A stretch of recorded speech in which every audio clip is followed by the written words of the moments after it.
On an ordinary Tuesday afternoon, Sam packed a single cardboard box at his desk and walked out of the office for the last time.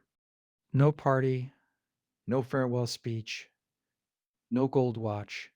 He didn't even tell most people. He just left.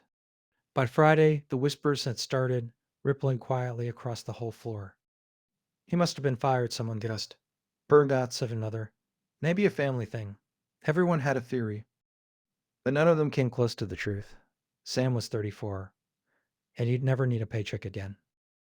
And here's the part that quietly drove them crazy. Sam didn't look rich at all.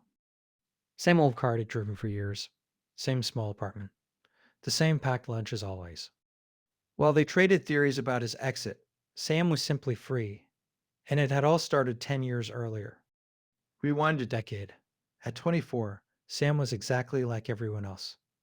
A decent salary and a long road ahead. All around him, the race was already running at full sprint. One coworker leased a brand new car every couple of years, each one shinier than the last. The other stretched for a house he could barely afford, just for the address. And it never stopped. Every raise brought a matching upgrade. The bigger the paycheck, the bigger the bills. Sam watched it all year after year and asked one quiet question. What if he just didn't? So he made a choice. He kept his life deliberately small, not joyless, just simple and entirely his own. He drove that used car until people honestly assumed he was broke. He let them think it. And every payday, before he could even spend it, money slipped automatically into one boring investment account. No hot stocks, no crypto moonshots, just a plain index fund he almost never bothered to check. When his salary climbed, his spending stayed flat. Every raise went into the machine, not his lifestyle.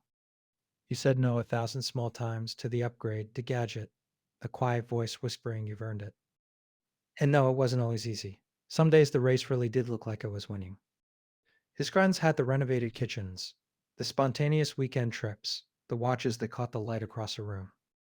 All Sam had was a quiet, growing number on a screen that nobody else could see. And on some nights, sitting alone, he genuinely wondered if he was trading away his best years. But something was happening in the background, slowly and silently. His money had started making money. And then that money made money too, quietly stacking on itself, month after month. For years, it felt like almost nothing. Then, all at once, the curve began to bend sharply upward. One completely ordinary morning, Sam sat down and did the math, and for a second he forgot to breathe. The number was enough, not for yachts or mansions, enough for the one thing he'd been buying all along: freedom. So on that ordinary Tuesday, he picked up his little box, walked through the doors, and into the rest of his life. Behind him, his coworkers kept right on running, chasing the next raise to fund the next thing they didn't need. Sam, for the first time in years, was chasing absolutely nothing. And that, it turned out, was the entire point. Because real wealth was never about looking rich or proving anything to anyone.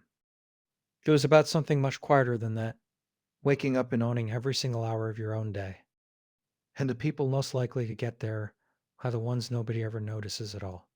Maybe that's the secret worth keeping.